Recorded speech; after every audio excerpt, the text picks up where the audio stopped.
Yes, yes, people. We are back live. We are back live on the Sarcasm City TV YouTube for another edition of the Manchester United Manchester City podcast, where we discuss both things, all things in regards to both Manchester clubs.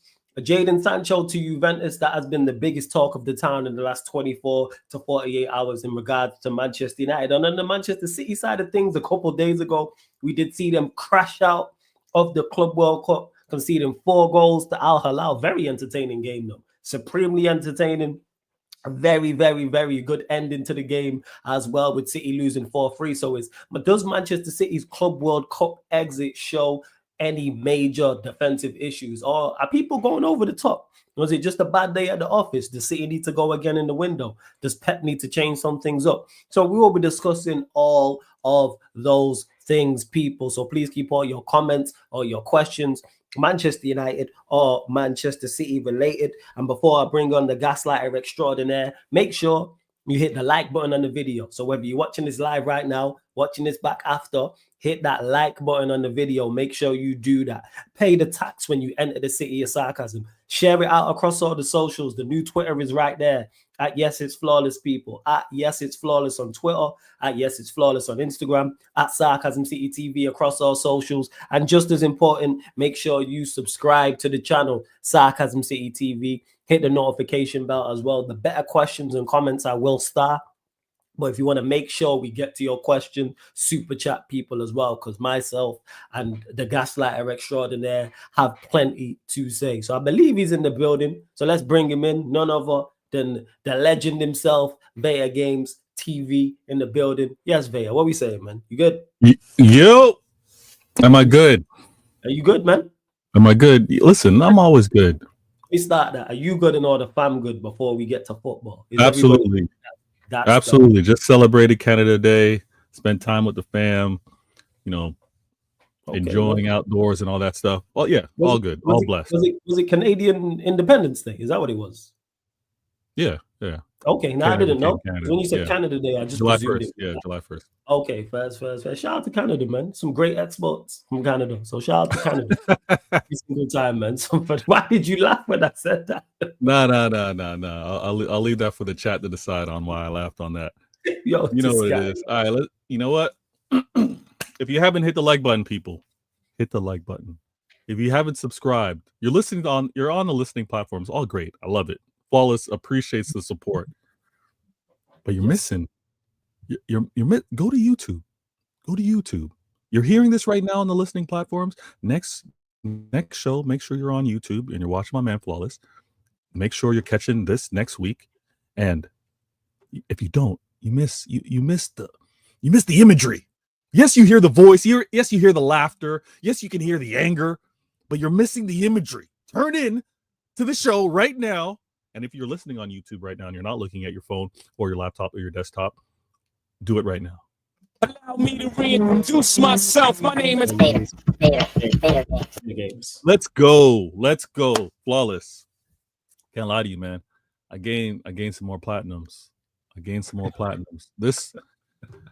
This World Cup, yo. This World Cup was a problem. I'm gonna be fighting my fan base, Flawless. All this time, all this work I've been doing, I want to stay nice and zen. I want to be out with nature. I want to be balanced. Hey, you got to get your walks, your runs in. You got to hit the. I'm realizing that I'm going to the gym. I'm strengthening up because I might be fighting my fan base. I might have to flex on my fan base this year. It's one of those where this is a pre-season tournament, people. It's a preseason tournament. Okay, so your non-anger to it is because of the tournament it is. You don't value it that highly. Oh, no. I'm asking because you said it's a preseason tournament, so I'm asking. I'm asking. Yeah, no, but it is a preseason tournament because all these things are happening before the season kicks in, where we know all eyes are going to be watching. All eyes are going to be watching for the Prem. All eyes are going to be watching for Champions League. This tournament is happening before all of that. So when I'm telling everybody, calm the heck down, because We got a season to still play for. So if you're crashing out, you know what I mean? Right, I get you. So you're saying we have bigger fish to fry, is what you're saying, is where you're at. I actually hate that phrase. Of course, because of where it stands, but I'm asking, like, am I wrong in saying so? It seems that you're saying the eyes is on the don't crash out now on this, even though I'm disappointed about this. We got the Premier League and the Champions League to go on with. And yes, and I'm saying understand what this had to be. We weren't all in for this tournament. We could not have been all in for this tournament. The manager had to treat this like a preseason. He had to try to find different combinations, which I think cost us in this game versus Al Hilal. He had to find like different ways of playing and certain players to play because he's trying to give everybody a run. We had 111 for the first game, a completely different 11 for the second game. And obviously this was a knockout game and everyone wanted this to be a win, but he was still showing that he's experimenting. He's still showing like, what can I do now? Because I'm not going to have this time to do it. Obviously, when the knockout stages get more important, as well as when the season kicks in. So I had to honestly, I was still listening. You know me, Flawless. I got to fall back. I got to be like, okay, what's happening here? I watched the game myself. Let me hear how. It was an entertaining game, actually. Super, especially the second half. You done know, Flawless. You done know. That's why we got to be back to this. That's why previous shows I had to say on where City need to be back.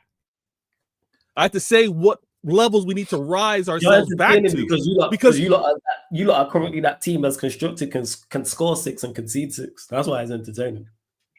And it's not even just scoring the goals, Flawless. It's the variety. It's how those goals are being scored, right? Mm-hmm, and so this, and again, you said it more than once. It was a highly entertaining game, but that's what City are. That's what we are. We're highly entertaining. We need this back. We can't leave it to those. Hey, no disrespect. They won the league, but we can't leave it to them to entertain. What? It's all disrespect. It's all disrespect. It's super. I'm sure any Liverpool fan listening to that will take that as disrespect. Okay, if you're listening, tune into the YouTube. See my face. I wasn't being all. Yeah. I wasn't being gritty with it. My face makes it worse. Yeah, because you say all your bullshit with a straight face, which is genius, by the way. I was being genuine. Listen, there's only one. Lewis got that down to a T, man. The ability to deliver it with a straight face is crazy, but go on. I mean, there's only one actor I know, and he's a Liverpool fan. So when it comes to this, I'm talking straight. I'm talking straight right now. We can't leave it up to them. Yes, they'll win games. Yes, they'll do what they do, but they won't entertain the people, man. They won't. Who cares you're dropping bars? Is it wavy? Is there some substance to it? Can I rock to it? Is it I don't care that you got the complicated rhyme scheme. I'm not entertained. That's what we're bringing, Flawless. That's why City need to be back to this. So the whole Club World Cup, and I talked about it on my show. Please go subscribe. Check it out. Subscribe. Vega Games TV. The link is in the chat, people. Link's in the chat. Link's in the title. Sorry, the link's in the title to Vega Games TV. Don't worry, I'm starring some of the better questions as well. But there's a lot going on. Hold on 1 second, because Pep said we got time. Star whatever questions, and like Flawless said, he's starring the better questions. If he's not starring your question, step your game up. All right. Okay, what you saying? Some of the time I know where you're gonna go with it, but in the actual game itself, this is what Pep said. So we allowed them Al Hilal to create transitions, but we created a lot, and in general we were good. It's a pity we were in such a good place, and I cannot say thank you to the staff, how they trained and prepared. They have given everything. I have a feeling this team is doing well, but we go home now. It's time to rest and refresh our mind and come back next season. He goes on to say, I saw many good things I didn't see in the past, especially when we were where we were. The relations between players and staff, I felt we were happy here in the US, and the sessions were really good, but the levels are so high. Is there anything else? Just seeing, this is just solely what Pep said. There's other comments as well. It's really good, but I'm disappointed for many players that we would have loved to have let them play, but it wasn't possible. We have a big squad. We'll see what happens. Now it's a tough start, but we come back in the next days, rest and start the Premier League. That's also what Pep said. I think that's pretty much it. There's more. Is there more? Oh, here we go. Oh, yeah, that's more so on the squad. But yeah, thoughts on the game? Listen. Talk to us about the game. before the game even kicked off and I saw the starting 11, I was like, yeah, mistake. Pep, what are you cooking? Nah, I didn't say mistake. I said, Pep, what are you cooking? And the reason why I said, Pep, what are you cooking is because for the majority of the complaints, of the issues, of the questioning of the manager and the players was with a certain lineup, with certain players, right? And I'm actually so tired and disgusted of this term right now. But this unks talk, they're talking about players that have delivered me troubles and delivered me seasons. They're referring to them as unks. It's actually it's annoying the heck out of me. But with a Gundogan, with Bernardo Silva, Are they right though? what? Are they right? No, they're not right. Bernardo Silva's 30. We're not referring to players at 30 as unks. But Bernardo Silva is Bernardo Silva is one of the best players we've ever seen in the Premier League. Bernardo Silva is an old day. What the heck does that mean? Like he's got a lot of miles on the clock. Bernardo Silva. Yeah, but he doesn't show it. Yeah, he does because he's falling off a cliff. But go on, carry on. Bernardo Silva's falling off a cliff. He's falling off a cliff. From where to where he was a couple seasons ago. Yes, Bernardo Silva. Bernardo Silva, at one point, I think was one of the best midfielders in the league without doubt. Yeah. Now he's not there. He's not there anymore. Okay. I'm not gonna. Silva is not like and not just him on the ball. What he did so well for you lot, which I think he's extremely underrated, was off the ball. Starting presses, winning the ball back. He's an old, and he played 8. He played as a 10. He played right wing. An unk is Casemiro is an unk. Ederson is an unk. Yeah, Casemiro. Right? He's also an old. Well, he's older, but he's also got a lot of miles on the book. But you telling me Bernardo Silva? Wait. Let's stay on Bernardo Silva. Ericsson's left, by the way. But are you telling me Bernardo Silva hasn't fallen off? If you're gonna want to compare him to his peak, no, he's not at his peak. If you want, he's still him at 80% is still better than many of the midfielders in the league right now. Why he looked poor was because of how poor we were as a squad. We were terrible last season. In this tournament, Bernardo Silva has been really good. Who does he start in the Premier? He don't start for no top Premier League teams, and if he does, it's because their midfield's weak. Okay, what 8 is he better than? Are we saying are we going as a 10 or are we saying as an 8? But we're just better than he's better. You don't think he's one of the 3 at Arsenal? You don't think he would be one of the midfielders? Odegaard's terrible, yeah. Okay, but that's all I'm saying. So that proves my point. I'm talking about the only way he gets in is if the players in front of him are not up to scratch. That's how far Bernardo Silva's fallen off. Flawless, that's fine. You want to call a club that finished second having a terrible midfield and Bernardo Silva getting into that squad as a downgrade. That's fine. I'm just pointing out. I don't think he's much of an upgrade if he goes. I put it this way. I go one further. If he joins Arsenal, I go one further. He's not one of the top 10 midfielders in the league right now. Okay, he's not top 10. But old Bernardo Silva was top 10. That's the point I'm making. That's a massive fall. To go from your certified top 5 to you're not even top 10, no debate, is a huge fall off. How would you go from certified top 5? The only reason why I'm letting that slide is because of what I saw last season. I'm not going to go off of any more. I'm saying the season before that. I was like, no. Our 4-peat season, Bernardo was still very good. Bernardo's cooked, man. Okay. You can say he's cooked. Calling him an unk, I think, is disrespectful because I still believe he's one of the best midfielders. Now, I'm not going to gas it like everybody wants to call me a gaslighter when I don't have the evidence to back it. Last season, hey, can I ask you a question quick? Is there anyone who you work with who calls you not a gaslighter, just out of sheer interest? No one called me a gaslighter until you did. Okay, so but when I said it, is there anyone who says no, Vader's not a gaslighter? Have you worked with anyone who said that? Just out of interest. Is there anyone who believes that's false? Yes. Who? Yeah. Apart from you. Igal, who I work with very closely. I do well. Wait, why are you laughing like that? Why are you laughing like that?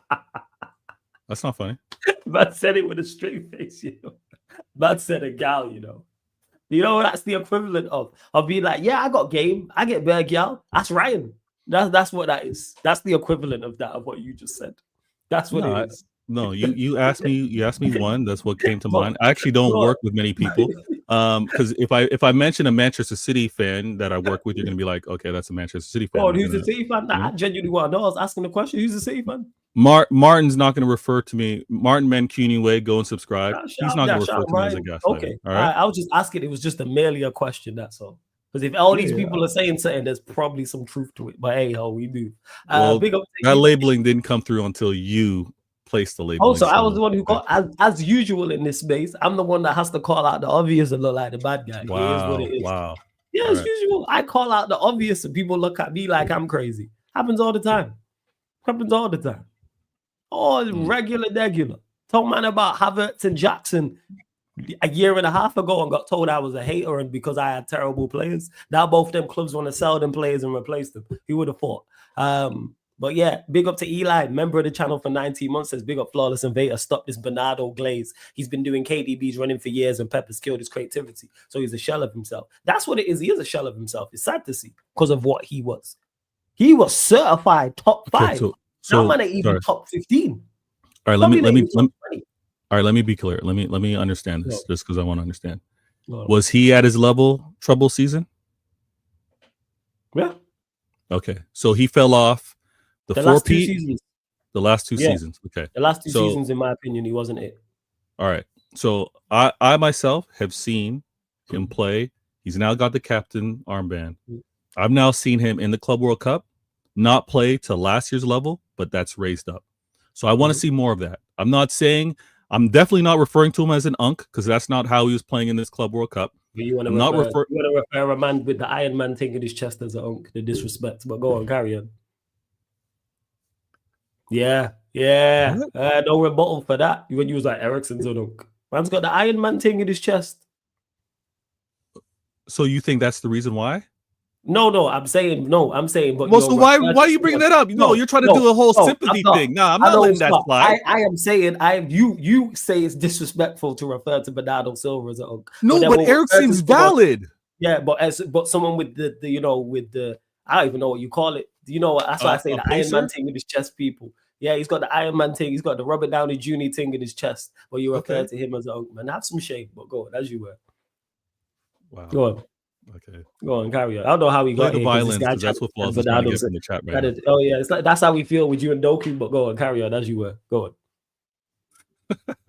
This whole reference, I don't think it's right. You happen to think it's okay for them to be referred to unk. That's why we went down this route. I said I brought up Casemiro and I brought up Ericsson because I think I don't like it because of the level he was at. All right, so it should have been just like that. But now you want to be combative. No, but it's not. But it's valid though. What's valid? That's what I'm calling him an unk. That's what he looks like out there. If you want to say he's fallen off, cool. But he's not unk level. That's why I want to say we see players out there at unk level. No, right? His unk level is still higher than the regular. No, but that's we're not going to do that though. No, we're not going to do unk level based off of what you were. Unk level is when you look out there, that person cannot run. That person cannot control the ball. He can definitely run. 100% he can run. Okay. So when we refer, so unk is done. Unk is He's done. He's not. He shouldn't start for you lot. He's done. He should not start for you lot. There's no way. Going into the season, he should be starting on a regular basis for where Manchester City want to go. He's done. Where we want to go. Oh my gosh. So you don't want to win league title. You don't want to win. You don't want. Why are you throwing those? Why are you throwing that assumption out there? Okay. I'm trying to tell you. No, because we're gonna have a false. Please, you know what, Pep? If you're watching, please play Gundogan and Bernardo Silva week in, week out, please. We are going to end up having a false argument because obviously I want to win titles. I happen to disagree with you thinking that he's not good enough to start for us to win a title. That's where I want to leave it. I don't want to take it to somewhere else. I still think he's at levels. I think he looked poor because of how poor we looked as a team. Because we also had KDB, who did not have the ability last year. We also had Gundogan, who does not have the ability out there. If we're going to have a vulnerability, we can't have it. We can't have it with a Bernardo Silva and an Ilkay Gundogan. So when I talked about the start of the game and the 11, I was like, Pep, what are you cooking here? He started this game with Ilkay Gundogan and Bernardo Silva. We can't have both of them. And I think, honestly, if people want to do the unk talk, Ilkay Gundogan is 34. I think that is also an there old too. player. Yeah, Okay, but no, this is why I'm in disagreement. You can have your I said opinion. this at the start. I said this though, innit? Like he's an old 30 in regards to the miles on the clock. He's 34 If you want years to say old. he's Miles collected wise. kilometers, I'm cool with that. But he's Yeah, not playing that's like what an it is. unk. And He's not moving like an unk. we do this show every week, and how we gonna dispel this myth is I'm gonna get your preferred 11 before each game, and I guarantee you Bernardo's in barely any of them. The 11 you would pick going into the so game by game, Yeah. Champions League, Prem, etc. You ain't picking Bernardo Silva. That tells you the level he's at. You ain't picking him. It's Rodri, Rangers, Mamouche. More often than not. Occasionally, it might be someone different. So, which one of those three are you dropping? I'm dropping Marmouche depending on the game. All right. I'm Which games? Which game? I don't know. We'll who's see. Who's your opening? Wait, who's your opening game? Wait. Let's go here. I don't even look that far. I don't look that far. I didn't. That's why I have to Google it. Like, let's go. So, for instance, you lot start against Wolves away. That's the three. So that's the three you're going with. You're not dropping Mamouche for Wolves away. Yeah. Why? My starting 11 is probably going to be. Nah, I just need the midfield trio and the front three. It'll probably be Rodri, Silva,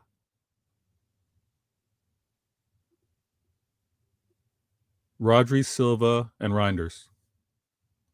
And then who's the two on the wings? Oh, now you want the wings. So then I said on the wings, I said the midfield trio and the front three. Because this is where it gets interesting. And on the wings, I'll probably go with Foden, Haaland, and Doku or Marmouche on the left. So Foden right. Yep. Haaland top. And then Doku or Foden. All right. No, Doku or Marmouche. No, Doku or Marmouche. All right, cool. Well, we'll be there. One of them will miss out. We'll be there. Listen, go on. Back the reason to your why loss in the Football Cup. Yeah, the loss was unexpected, to say the least.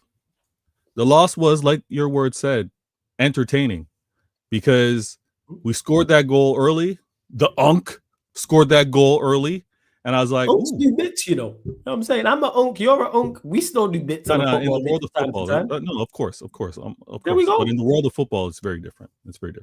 So I'm not quick to label a player an Unk with regards to football. But I'm going to say this. Bernardo in the box, Ilkay Gundogan kind of crashing the box, fortuitous bounce, gets to it, we score the goal. Controlled first half. I say it all the time. We play so attacking. Teams are going to get opportunities against us. It's not going to be one-sided football. So for a team, I'm never going to come out here and like, oh, Al Hilal or this other team had a chance. They had a chance. Of course, it's football. We're not going to have possession all the time. So we kept them really quiet that first half. And what drives me crazy, where we need to fix up as a team. And when I say that, I mean as a team, the players on that pitch and what they need to do and what the coaching staff need to do, it's recognizing the danger. And we can't let one counter or let alone the first shot on target to be a goal. We can't do that. We need to make that first shot on target a jammy one, like through mad traffic, not running downhill. Ask you done because you've been surprisingly open and honest, no gaslighting about this, about teams. Super surprising. There was no mirage. I'm gonna start calling you Doctor Strange. There was no, you get what I'm saying? You weren't spinning the wheel. There was none of that.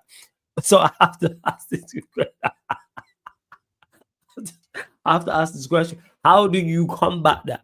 So in regards to, because the way you play, you're going to be dominant of the ball on the pitch more often than not. You're going to be high up. You don't have much pace in your back four. I think you have a quick back four, but I don't think, put it this way, I think if you put a Kyle Walker there or a Van de Ven type player, you lot will be much better off. So how do you counter that in your opinion? Do you go in the window and try and sign a centre back or a full back who is full of pace, or do you go, and Jez made this point about, do you have to have more intensity when you lose the ball? Do you have to do the PSG thing and press and win the ball back ASAP? What's your opinion? How do you think you come back? Yeah. Well, obviously that's going to be team based. That's going to be situational based because I think if we lose possession in the final third, there is so much pitch, and it makes sense why the defense is at the halfway line at the very least, right? It makes sense. We're so concentrated on trying to score. Now, what I think needs to fix up with regards to that, our defenders aren't going to get faster. I don't think we're going into the market to get players. Every Manchester City fan that they're not saying Pep out, but they're kind of hinting at it, are saying that the players that we signed in January, in a Kosanov and a Victor Reis, those guys need to play. But again, those guys are central defenders. So are we all saying that for pace, for the sake of pace, we need to take off a Diaz, we need to take off an Akanji, we need to take off a Gavardio? I think you need one of your back four, to me, has to be lightning fast. I think you need to sign someone like, for instance, that's why I mentioned Kyle Walker, because he played there before. I think a lot of your problems are dealt with if you have someone of Kyle Walker's pace. Because losing the ball, you mentioned you're going to dominate the ball and be in the opposition half. But when you lose the ball, you lot are vulnerable, super vulnerable.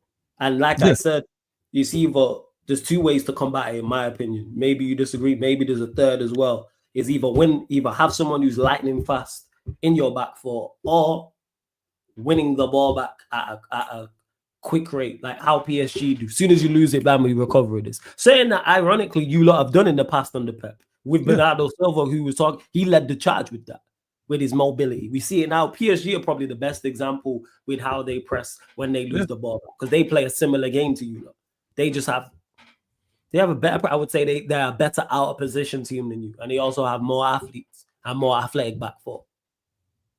Yeah. How do you think you solve that? Do you go, how do you want you to, because to me, I think it's a problem. Maybe you disagree. How do you want City to try and rectify it? Well, the only thing that's really outstanding positionally is at right back. The Kyle Walker departure, that's really the only thing that we're kind of lacking. I mean, we got Mateus Nunes, who I think is pacey enough, but he's not a natural right back. And when we suffered these counters, these damaging goals against, was ironically after Pep had to sub off, or chose, he didn't have to, but he chose to sub off Mateus Nunes after getting a yellow. He chose to sub off Gavardio, who had a yellow. And Gavardio is the quickest of the center backs, with the exception of maybe Akanji. I think Akanji would be quicker than him. Ake and him are probably very similar. And then you've got Nunes, who I think is just as quick as Kosanov, I think. But again, he subbed him off and chose not to put on Kosanov. If we're going to go out and get a right back, that's great. But even how we're playing, we're catching with our left back and right back. So they're going to be far up the pitch to begin with. I don't think there's. I'm saying you need it has to be, because I think your back line is quick. Like the Kanji is, Diaz can shift. Guvardio, I just think you need someone who's lightning. I think that's what's lacking. I think one of your center backs has to be, like I meant, that's why I mentioned Kyle Walker. I mentioned I don't know how easy it is to find a pacey center back. So, and I think that also changes a lot, because your center back is actually demanding and commanding and dictating a lot of what happens there. We need a general back there. So I don't know how realistic that is for this season. Maybe down the road, maybe as an evolution, but I think that's the only thing stopping you. And hey, there's a lot, right? You got to save the Premier League, so you don't need to pattern up. You know, but with their non-entertaining self driving the watch rate down. Yeah, what's going on? The viewership is dying, man. We can't afford another drop in viewership. Yeah, man. You say so. You Pep, gotta get this together, man. Yeah, and to say that that's the only thing holding us back, I don't think so. I mean, Pep is being paid the big bucks. Pep has been referred to as that guy for so many years, because he doesn't always have all the ingredients, but he'll make do. What? Oh, I'm missing this ingredient. I can still kill this meal. Don't worry about it. We had no striker. What does man do? False nine. That makes sense. You know what I mean? So he'll find a solution with regards to how we deal. And maybe it is pressing. Maybe it's also where the trigger is, because it's not just pressing for the sake of pressing. Who can actually deliver that pass that's really going to unlock the attack to go behind us, right? So that's where Pep and the staff need to all fix up. I think this game in particular, we did enough to win that game in the first half. We did not have our shooting boots. To say Pep got it wrong when we should have been way up in that first half with that starting 11, I'm like, hey, I'm not going to overly criticize that half. I am going to question and see and wonder what were those decisions coming out of that halftime, because we surrendered a goal right after kickoff. Right, it was that okay, kickoff glitch like in FIFA, and they scored right after 46 minute, something like that, and then we're trying to get back into the mix, and they scored to go up on us as well. So they scored 2 unanswered, went up on us. I saw a goal from Bernardo Silva. I saw a goal from Holland. I saw a goal from Foden. Like, these are the players that I'm gonna have to lean on, and I'm comfortable doing that. I'm comfortable doing that. Lee Tyler's on his way to the Etihad. We know that. If we score 3 goals, thank you. If we score 3 goals, we should not be surrendering 3 or 4 plus goals. So it's the midfield and the defense that need to fix up, and that's why I said we need to be aware. We need to know where the threats are. This pressing, I don't know if we'll do it like PSG, but we do need to add that element, and it's got to be situational. So that's what I think it is. I think that is a way to do it, and I think I look at the players you have. And more so, you don't even have to be super mobile to press. I just think you have to press better when you lose the ball. Yeah. But like you mentioned there about pressing triggers and don't just press for the sake of it. But I think with the attackers you have in particular, and adding a couple of the midfielders, I think you have enough with Haaland and Mamouche and Doku and Foden and Cherky. You have enough mobility there to press well. I'd say so. Now what I want to see is I want us to kind of revert back to a good defense is a great offense. That's what I want. That's what the fans love to see. That's the entertainment that everyone's tuning in. Everybody's like, what's City going to do today? Where are these goals coming from? Right? When Holland was getting back to back home hat tricks, that's what I want us to get to. Now, if teams are going to be playing low block like Al Hilal did, and we should be expecting that, is one of my last talking points. We should be expecting that from everybody. Damn near everybody should be playing low block. Pep. Oh yeah, you feel disrespected when teams don't play a low block against you, don't you? Well, I'm like, damn, you got some cojones to not play low block. Like, what is going on here? I much respect it. That's so cheeky, but you got a point. When you said it, man to man, you want to play City like that, man to man? Okay, straight up, no suckers. Let's do it. But hey, I'm accustomed to the other way. I'm accustomed to the low block. This guy ain't serious, yo. Sorry, man. Go on, carry on. Yo. I'm accustomed to the low block. You know why? Because you're spot on with what you're saying. It's just the delivery and the way you're saying it is funny. That's what it is. I want to combat you, but what you're saying is right. What you're saying is spot on, yo. What I'm saying is right. That's exactly spot on. Exactly right. Hit the like button. You know what I'm saying is right. The thing that's going on here, I need to get accustomed to this low block. I need to be ready for it. Yes. And one thing that I do want to see a lot more, I want to see our great offense to be our good defense. That's what I want to see. Okay. Because if it's gonna be we're gonna outscore you, or maybe we're gonna have you worried so much. All right, we got you occupied because you got to defend. What is driving me crazy though? What is having me yell my head off? What's got my young prince and young princess being like, "Daddy, why are you screaming like that?" I'm like, when we see overlaps, when the players make an effort, when we went out and acquired Ait Nouri, great crosser of the ball. Pep, I don't want to see him inverted. I think we're gonna lose. We're gonna lose the advantage if we have them inverted. Let's wind the pitch based off of our fullbacks, because and when we do the same thing on the right, hey, Nunes is doing a job.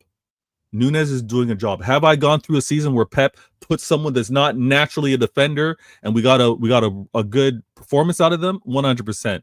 Fabian Delph being a great example of that. Zinchenko being an example of that. If we need to do that with Nunes at right back, let's do it, but let's at least have him have some his strengths be exhibited in the game. If he goes to overlap, let him and release the ball. Make that defender who's doubling up, whether it's Savinho, whether it's Foden, or if we go on the other side, if you're doubling up on Doku and someone does the overlap, release the ball, because the defender is always going to have to track. We were not doing that, and I want to see a lot more of that, because you get, not only you get that team worried on how they're going to defend. Everybody watches tape. Everyone has an eye in the sky, and they're watching these games back. You know what the next team that's going to be facing City are going to have to worry about?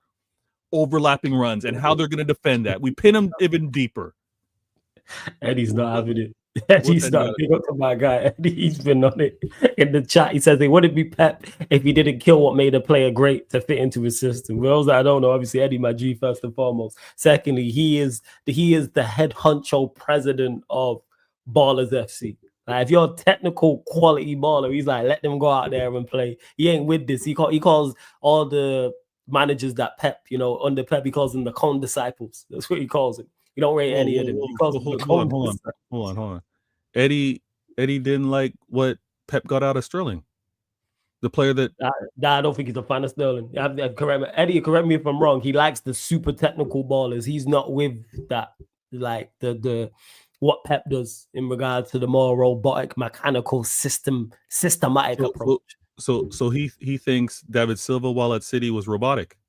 I don't know. He thinks KDB at City was robotic. Yeah, you don't rate KDB. I'll tell you that much. I know that. Yeah. KDB is one of the most techiest players. What's going on? I'm just saying what he said. Hey, I'm gonna put you man on the show so you can discuss it with him. I'm just guessing. I've spoke to him long enough. David Silva, I don't know. I know he's not a huge fan of KDB. He thought Mahrez was robotic at City. I think Mahrez was, and I think you probably say again. Eddie, correct me if I'm wrong. With Mahrez, they'll probably say it could have been much more. Of course, it could have been much more. I was right. Yeah. No, but of course, it could have been. I know it well enough. I know the ballers that Eddie likes and the ones he don't like. I know the ballers he likes. So he must not have been liking any players at United for a long time then. Yeah, he hates our team. Yes. Yikes. But we're talking about City and Pep and what he does. He's not with the whole robot. Like, he's not with it whatsoever. He calls, like, who is it? Maresca, whoever else has come out of the school of Pep, so to speak. Cone disciples are Arteta, that's it. You can't stand him. Wow. Yeah. Well, I'm just saying that's what it is. That's why that comment made me laugh there about $8, because I know Eddie would be on his case about it. I already knew. I happen to like that Pep's given what would be freestylers with no direction some structure, some format, right? You grew up just playing the instrument, but you didn't know what the notes were. See, I was right. I know it well enough, man. I was right. How did he? Bear in mind, people, me and Eddie are not in contact right now. I just know him well enough because we spoke. I don't know how he ruined Mahrez. And when he says that, again, I'm speaking for him here. Eddie can correct me if I'm wrong. Yeah. What he could have been compared to what he was. Bear in mind, I rate Mahrez highly. Mahrez is ridiculous. But I would never get into the could have been debate because there's no proving that. Like, I hear you. I hear you. So. And to Twisted Fate, Eddie's in the chat. You lot can ask him. Shout out to my guy. You catch him on Man United's and Q&As. And I don't think you and Eddie have ever been on stream together, have you? I need to make that happen still. Crossovers never happened. Have you? No, we haven't. You haven't? Yeah, that's a crossover that needs to happen. I don't know if that would work. I don't know if that one would work. I don't know. Hey, why would it not work, Vale? I call you. You see what you are, Vale. This is why I praise you. When it comes to this content creator space, there's no one you couldn't work with. Nah. I think it might be a difficult one with Eddie because even that take on my man Pep. This slot now, did it? Nah, you clipped Mahrez, but you absolutely ruined my guy Grealish, like Eddie said. And it's hot for Pep. Bear in mind, Eli's an Arsenal fan as well. This is what makes it funny, yo. Man said he clipped Mahrez, but he ruined Grealish. Bear in mind, I don't actually agree with these things, mate. By the way, I know. Just to clarify, I don't. But I know these aren't your words. Yeah. No, the funny thing is, big up even that Grealish conversation with regards to Grealish. Yeah, he's the one City playing. You don't rate too tough at all. Why is that? I like how he was when he first joined us. Okay. My opinion, I don't think he came to the club to be a legend at the club. I don't think he came to the club to be like, let me take my game to another level. Let me take my professionalism to another level. Because that was not on display at all.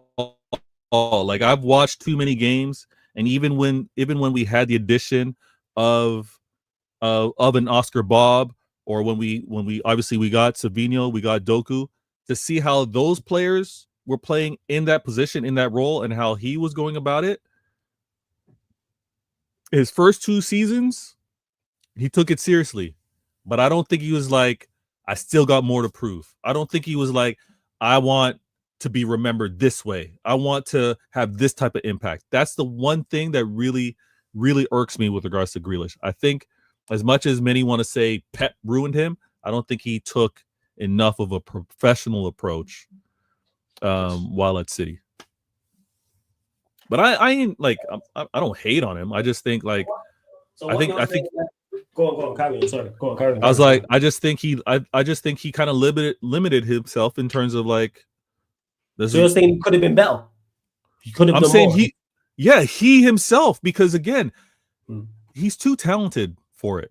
Oh. Like, even how he's able to retain possession, like that's actually a skill. It's not just done by accident. Not many players can go out there and do what he does. But when he would get in attacking positions and not release the pass, not take that, that R1, that finesse circle shot, not do it. Like, what's going on here? What's TJ Warren got? I'm not joining the pro clubs team, but that's a whole different conversation. But go on, carry on as you were. What TJ wants to say? Flawless said Vader wasn't gaslighting, and now I feel like, okay. It's when I must have agreed with you earlier. That's what it is. Big up to TJ. You make sure you subscribe to TJ Warren TV. I still don't. Can TJ explain what is that profile pic? Is he surfing? What is that? I think he's surfing. Is he surfing? Post. It's definitely a surfing post. Yeah. Yeah. That looks like green screen surfing. I don't know if he's actually on water, but hey, I mean, you can let us know, TJ. Cam says, just say you wanted the dude to stay out of the clubs. Big up Canadian Cam as well. And there we go. You got your answer. Surfing on the bar. There you go. So we clearly was under the influence. He said, "Don't be jealous." Surfing on a bar. He said, "Don't be jealous." And no. Yo, you really don't. Some people really don't like Pep. I said Pep's crimes are called out enough because he won titles. Damn. Jesus. Yeah, no. Flawless, my show. They want you out. Who wants him out? I'm telling Pep. They want you out, Pep. Who wants him out? The fan base want him out. Which fan base? Your fan base. There's a large portion of the City fan base that want Pep out. No, I'm not lying to you. Really? Because listen, it's not because of what? Is it a Club World Cup or the season just got a combination of the two? You gotta listen. You gotta listen to how and not what they question. You gotta listen to how they question Pep. You gotta listen to how there's so much doubt in this man. You gotta listen to how, he can't do it again. There's so much talk about he's got over the top loyalty to players. There's too much talk about he's too set in his ways. A manager that changes every damn season. They now want to say because of last season, he's set in his ways. He's been figured out. He doesn't know what to do. We lose out to Al Hilal. He showed too much loyalty starting Ilkay Gundogan and Bernardo Silva. Like, okay, but you know what? It's wild. It is wild. I do agree with you, which does pay me at times, but I do agree with you on this. Where it stems from, though, is these questions arise when you don't win. If you win, this shuts everything up. Like, that's where it stems from. The fact that there's fans that want Pep out is crazy to me, though. It's just sick fans. Like, I want him good. That's from a United fan perspective. No, I expect rival fans to say they want Pep out. If you're not, again, I feel disrespected. You should be saying he's done, he's over the top, he hasn't figured out, he's tired, he needs to do like Klopp and leave. I get all that, but when it comes down to what he's actually done, if Pep, who had such an incredible run, has one bad season, and everybody's ready to have him out, this sport's done. Like, nothing the sport's done. It's just no. The sport's done from a fan base, because if you're gonna have that much credit in the bank, but you lose that credit in the bank after one bad season, it's doomed for every manager out there. Flawless. You're right. It's over for every manager out there. because football is what have you done for me, and I agree with this. With a lot of fans' eyes, is what have you done for me now? Right. Like You that's know so what? that they don't make it right. And So they that's why say, and it's Flawless, crazy. they say they say that a lot of society like mirrors in sport. Mhm. Oh, I'm getting that. I'm getting a fan base that have no tolerance. 7, 8, 9 great years of marriage. Whoa, one rocky year. We got to split up. We got to break up. Or Yeah, in the that's the dating life, like this is the madness that we're dealing with. It's yeah. it's showing itself.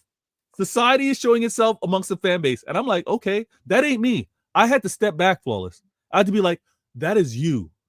That is you guys have your meltdowns. You guys question the manager. You Yeah, guys talk about you too sensible and too logical for that. not take away the two. I'm not too. I'm not too. No, I'm not too sensible. that's a compliment. Like you're No, extremely I get it, sensible. but I'm not too sensible. I'm not too logical. Yeah, like you. I'm just sensible and no. I'm just sensible and just logical. These fans are too emotional.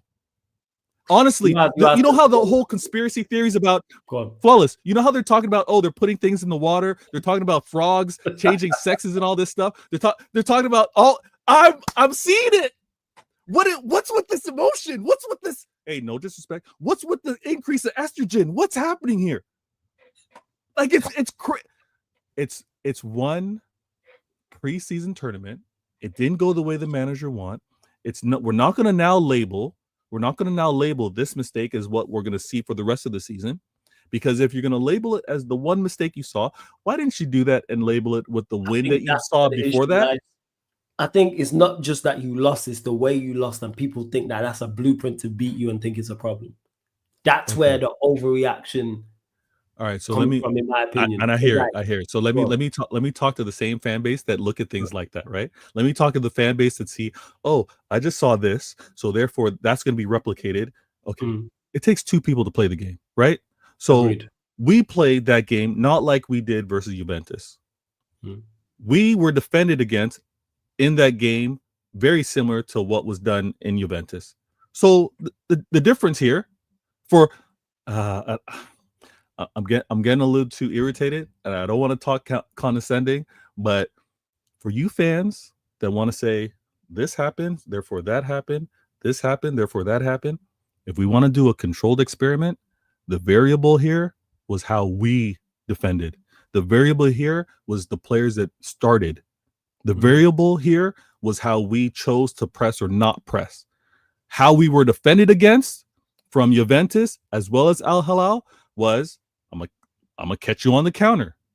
Now, we lost that game, but we won the game previous to that. I have confidence, I have belief in my manager seeing the mistake or seeing the result of this game, and then being like, you know what? I need more of that previous game to avoid mistakes like this one. So I'm calm. I don't think he's gonna, again, like you mentioned, maybe be a little too lax in the pressing, or maybe not have enough legs in the midfield, because the game versus Juventus, everybody is happy. Oh, we had legs, everybody is running. It was beautiful. I think we go back to more of that, and we need it, because we can't have these low rating guys try and win this league again. It's not good for business. So Pep's gonna fix up. Pep's gonna fix up. And for those that don't know, Veta is referring to the drop in viewership last season when Liverpool won the league. So when he's saying low rating guys, he's talking about Liverpool Football Club, Hans Slot, Mo Salah, Van Dijk, etc., etc. And you lot continue to run up the likes. There's over 50 people in the building, only at 29 likes, man. Like check 1212. Like check 1212. Let's get it up to 40 likes, people. Let's get it up to 40 likes. Hit the subscribe button here. Make sure you subscribe to Veta's channel as well. Continue to get your questions in as well. The better questions I will start. Of course, you want to make sure we get to our question super chat, people. Those are going to say, Rodri, thoughts on him, the sub being subbed? One of the biggest worries of this, one of the biggest worries of the Club World Cup was like, yeah, I want to get some reps in. I want to see where his fitness is at. But at the same time, it was concerning to see him signal that he needed to be subbed off. So he said he was feeling a little ways. Not that it was going to take him out, but he wasn't feeling confident. So I'm hoping it's something minor. But we need a healthy Rodri. We need him because he's not at full pace yet in terms of how he's reading the game, how he's distributing the ball. There's a few that have been a couple passes being a little off. But if there's anything that I'm gonna say silver lining with this tournament and our exit is that we left there with one serious injury in Echeverri. 2, 3, I think worst case 4 weeks he's out. We saw Foden score that goal, his 100th goal, by the way. That's going to get overshadowed because obviously exited out. But he scored 100, his 100th goal, which was a great connection. All of this, him and Shirky, they're not getting along. There's tension there. There's a little bit of insecurity. Shut the heck up. The synergy between those two, it was nice. And that pass, this is why I'm excited. This is why I need it. Again, if I had that game, if I was in that game and I had Florian Wirtz, I'm in a world of trouble, Flawless. Because I need more than one player. The fact that I was able to have Shirky, the fact that Reiners was out there, and Reiners didn't have the best tournament, but you can see how he's going to be good for us because he does distribute the ball. He had a few poor decisions in terms of where how he's kind of controlling the ball or sensing danger, but Aitnori, Reinders, and Cherky, I needed that. So I'm happy with how we played. Rodri is going to need some rest, and I'm gonna need him for the rest of the season because when he plays, we're a different team, and he's a proper six. He's a proper six. Those two together looked a problem, and also as well, Warrior J mentioned it. I did see this on the timeline as well. Actually, here we go. It says thoughts on Ederson's performances in the Club World Cup. A lot of City fans that he put not happy in capital letters with his performances. Your thoughts on Ederson? Problem? More out talk. Fan base, more out talk. I saw Ederson out trending. I don't think I was made for this timeline, Flawless. I don't think this is my timeline. If we want to do the Marvel thing, I don't. No, I think I'm in the wrong timeline. No, you needed for this timeline. You needed the ability to talk to the masses. You are an important, yes, you are needed. Trust me. I think I might be a variant. I don't think this is my timeline. The thing that's happening here is Ederson had a poor game. But to blame the 4 goals that were surrendered on him, go back and watch the game, please. Go back and watch the game. And this was also another talking point on the show. I honestly, unless it's like a late error in a game, unless it's like a late winner, I rarely say we won this or we lost this because of this, right? It's rare that in a course of 90 minutes, you're going to point the finger and being like, it was this player's fault. Unless it's something that happens late in the game. And even with regards to late in the game, there's a series that happens, right? So Ederson didn't have the best of games. To say they want him out, plus, I'm not sure if you're aware of this because viewership was down last season, but Ederson had 5 assists. Ederson had 5 assists last year. That's you think I'm getting another keeper that can help with that distribution, can actually help with clubs choosing not to press me like that. You think our ability to defend is difficult now. Imagine if teams did not respect his foot at all and were pressing us with a lack of leg. Let's say you had an actual better goalkeeper at goalkeeping things. Yeah, but I could have a better goalkeeper, but at the same time, I could be inviting more attacks because they're going to be pressing me. They're going to be actually inviting that attack to come down on me. They're choosing, and again, I'd rather the problem with them choosing to fall back, concede pitch, play their low block, than to actually want to match me up in the midfield, match me up defensively, and come on to me, because that is most difficult for everybody. When you're pressing is uncomfortable. That's why teams do it. But you have to have the right ability to do it. The low block, it's always difficult to score against a low block, but half the battle is wanting possession, is holding possession. Because if you have the ball, the opposition doesn't have the ball. So I need Ederson to get back to his ways. And I think last season he had a contract problem, question looming over his head, whether he was going to stay, whether he was going to go. He's staying here for another season. That squash, just be 100% professional. Give me that form that you showed me I'm not choosing to forget the trouble season. I'm not the one to say the trouble season performance is now done and dusted and you can't get back to it. Other fans, sure, you could do that. Other fans that want to say, oh, I'm only going to remember the bad things that you do. And that's where you're going to be. That ain't me. It's going to be a mix of the two. I want Ederson because of that skill set. And I think... So you'll sacrifice him not necessarily being the best shot stopper for what he gives you on the ball. Yeah, he's never been the best shot stopper. He's never been the best. That's true. But he's been more than good enough. I will say this. He does look a little belly heavy. I'm gonna be honest with you. I'm one. I think so. I'm one to look, especially with how the kit fits and all that kind of stuff. I'm looking, and he doesn't look. And again, it's a preseason tournament.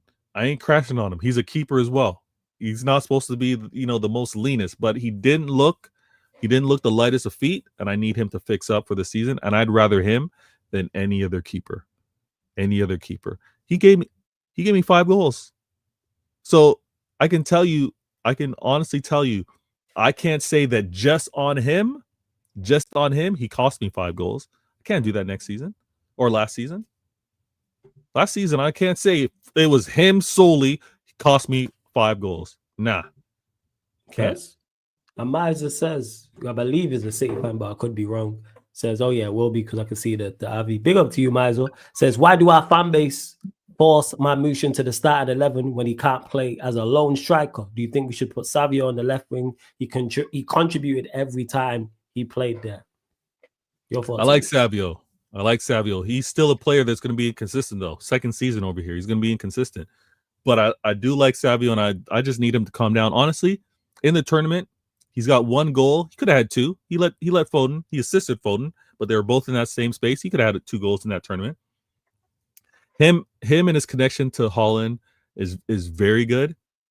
Marmoush gets forced in the way he strikes the ball, though, is why fans are like, we need him on the pitch. When Flawless asked me earlier what would be my midfield 11, I could actually, you could. I think there's Marmoush play. The fact that there's talk of Marmoush not playing for you, like, is crazy. Put him in the 10. What are we doing? I know. Yes, you could put him in the 10, but I think. Okay, that's fine. And he's also your best left winger too. He's your best 10 and best left winger. How is he not starting? Who's a better left winger than him at your club currently right now? I think he's a better left 10 than he is a left winger, because I'm saying he's your best left winger and best 10 right now. No. If it's no. Whoa. Word to YG. Whoa. Who's a better left winger at Manchester City than Marmoush? Currently, I would actually have Doku in his form right now. Forget form. We're talking ability. You can take one of these 2 players. So you can take one of these 2 players to play left wing for the foreseeable for your football club. Which one are you taking? And that's to the chat too as well. Who's City's best left winger? To you as well, Miser. Any other City fans in the chat, let us know. But to non-City fans too. Everyone. Ain't no debate. It's close. But for left winger is your best 10. That's why he should get in your side. You should get in the 11. That's like saying Haaland shouldn't start. What? No. The reason why is because you also have to look. You have to look to try to manage the 90 minutes, right?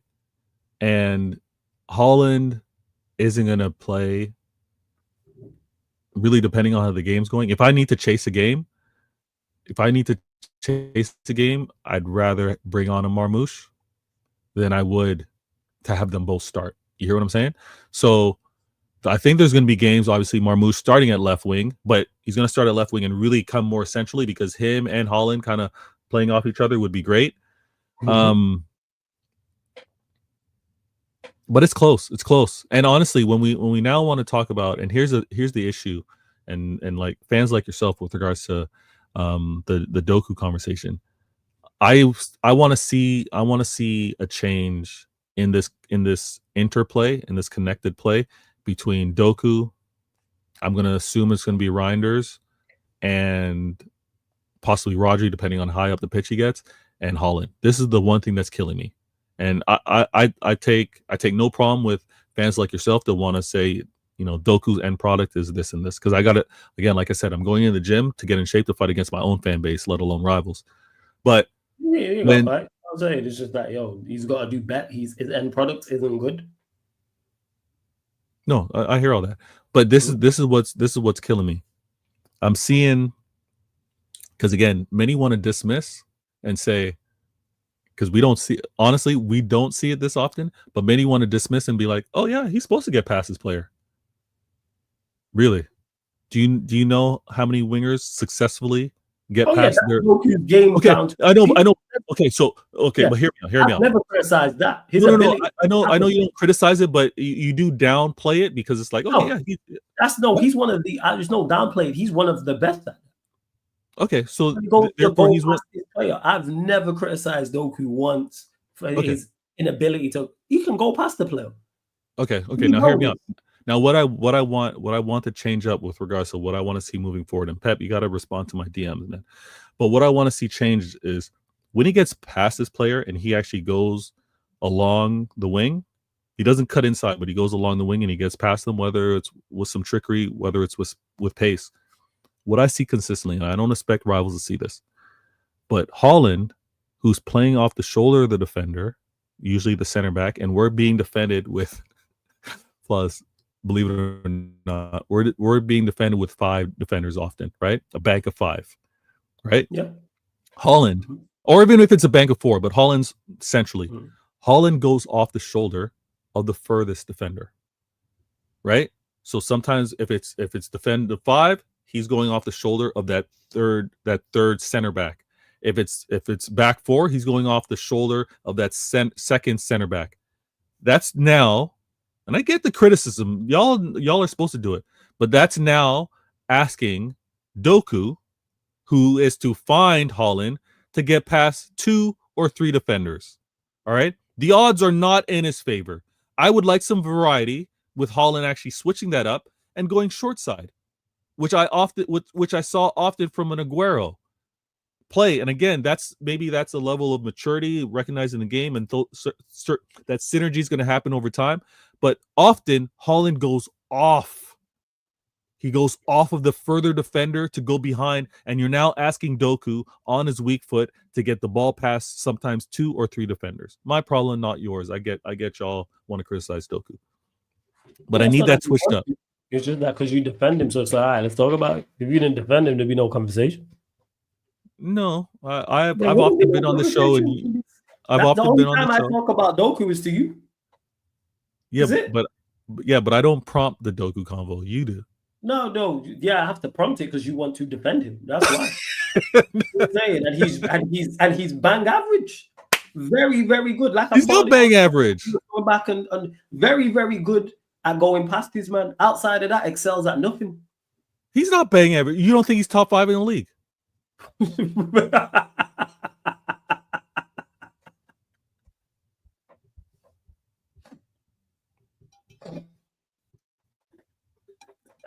I don't know. So funny. At left wing. You don't think he's top 5? That's rude. The man's laughing at my question. Oh, yo. This man's laughing at my question. What's going on here? Hit the like button, people. Mad disrespectful. This guy's mad disrespectful.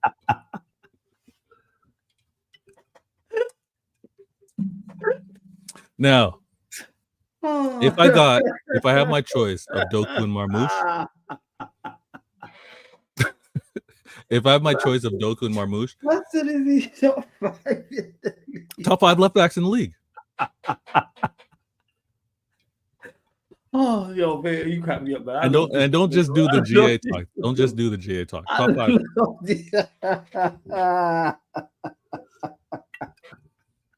Oh, this is some good ginger beer. I said, is he top 5 in the league? Yeah. Oh.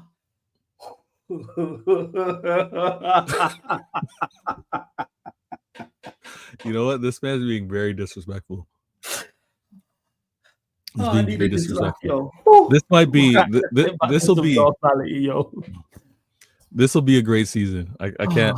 Is he Can't top wait to talk about.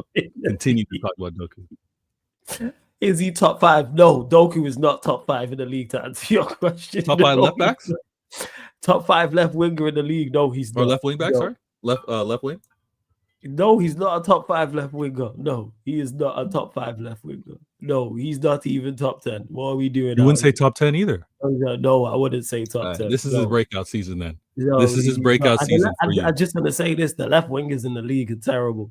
But like, let's just go through the ones to name it for top 5 who he's not better than. So Sure.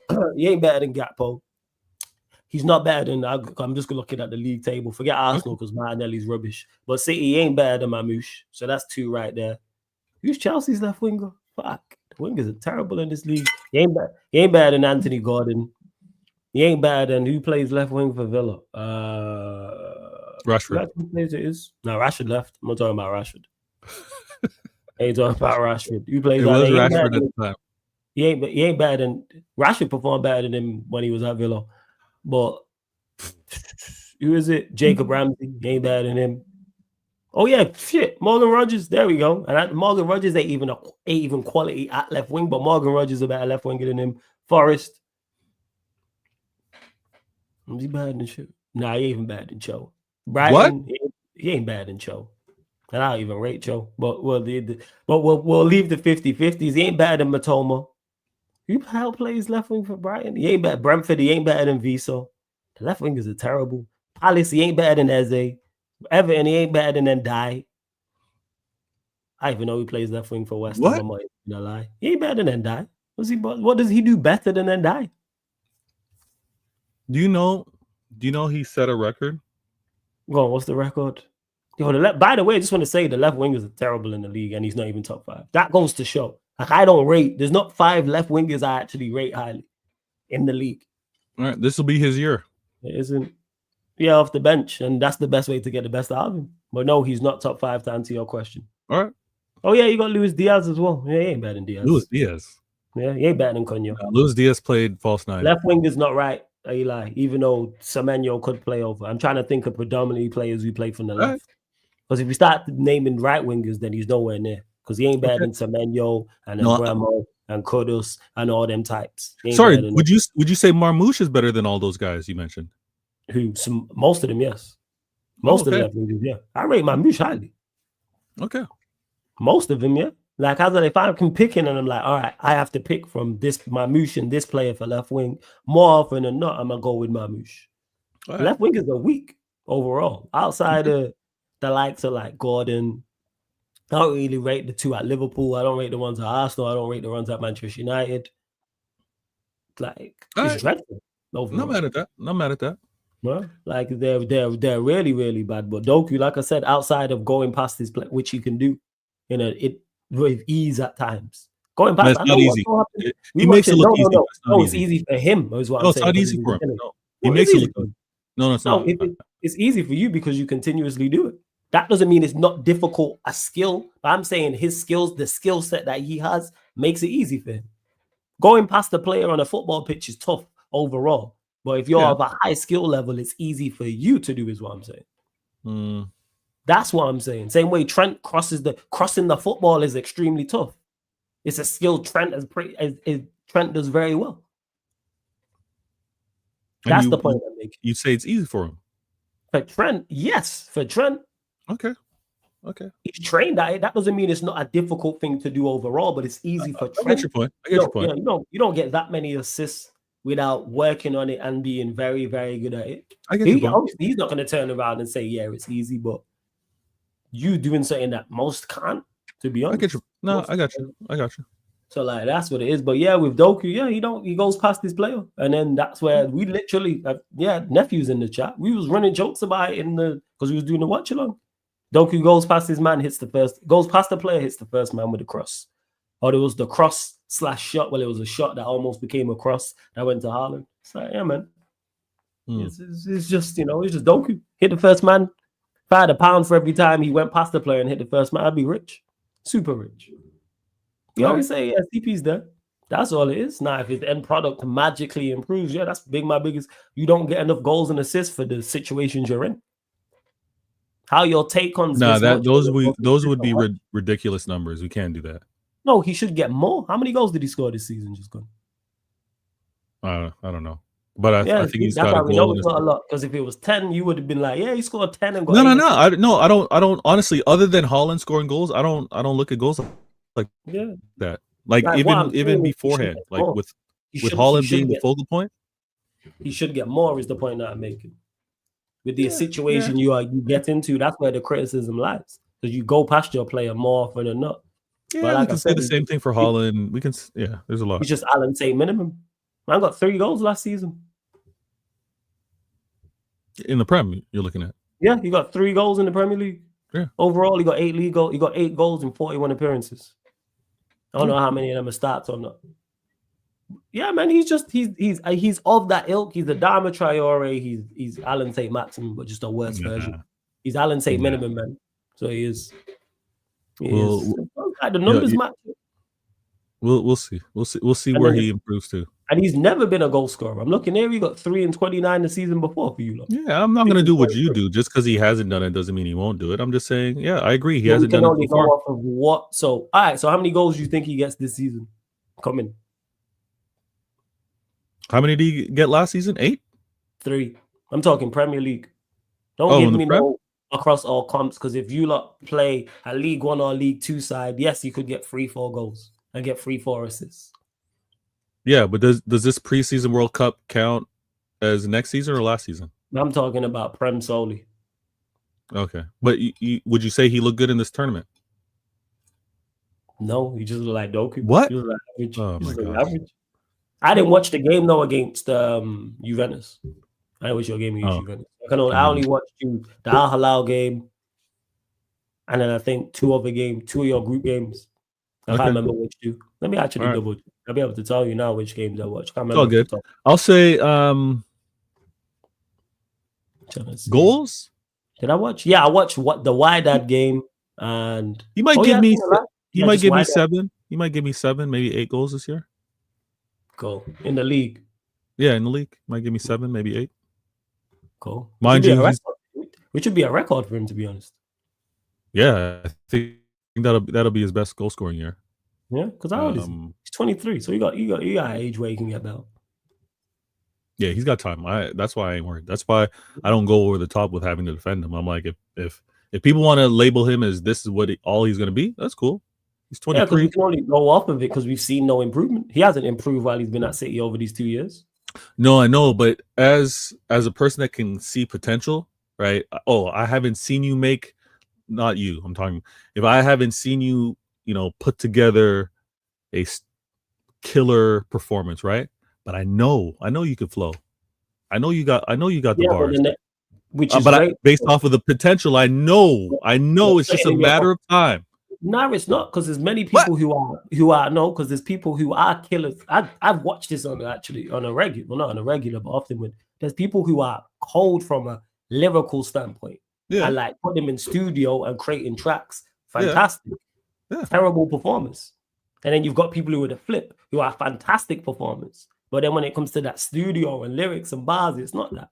You have to show. What I'm saying is, but Flawless, what I'm saying is you've seen them with the brilliant studio. You've seen them with that away from studio writing, brilliant. Mm-hmm. You've seen them with that brilliant performance. They just haven't done it consistently. I've seen it. We've seen Doku have good games. No, hear me. No, but okay, but that's what I'm saying. We've seen him on the stage as well. He just hasn't done it consistently. I think this is the season where we're going to see it consistently. That's all. No, we don't see this, and this is usual numbers. Just went to do some research versus Al Hilal. Doku completed 7 dribbles and then went 1 for 9 in crossing. This is him. This is Doku in a nutshell. Doku completed 7 dribbles. That can't be right. He was cooking Cancelo. This is that can't be right. That can't be right. Because again, this is another player that's like that. Where again, I'm Doku with you on these guys. I'm with you on the potential side of things. I just don't see it with him. I'm with you on the potential side of things, though. Like, there's players Doku ain't these other guys. Doku ain't these other guys. There's no talk about him being transferred out, him going to Arsenal. Listen, there's a reason Chelsea fans want to get rid of him. I get that. Because he's rubbish. That's why. Yeah, Doku ain't rubbish like that. Yeah. Doku ain't like that. For some Nah, reason, you know what? Chelsea, He's better 1v1 than Madueke, to be honest. Chelsea can't. For some reason, they can't get their wingers right. Because they keep buying Timo bad Werner, like they can't get it right. They can't. because they buying bad wingers. That's why. You buy Yeah. bad wingers. You know what it's like buying bad wingers. You know what I I'm do. saying? What? Yeah. Doku, Grealish. Who else have you lost? Let's talk about who you guys are buying. How's that going? We ought to talk. What do you want to know? What do you want to know? What do you want to know? What do you want to know, Peter? Let's talk about you buying. Yeah. This guy slipped until we start talking. Who's the head honcho? Man wants to pass the blame to me. No, I'm just saying we talked a lot about City. This is the Mandem United meets Mandem City. You kind of gaslight me about United. It's good to get some City conversation for an hour and 20 minutes. Huh? Yeah, look at you, fucking crook. This guy is a crook, yo. You know what I'm saying? Hey, we know.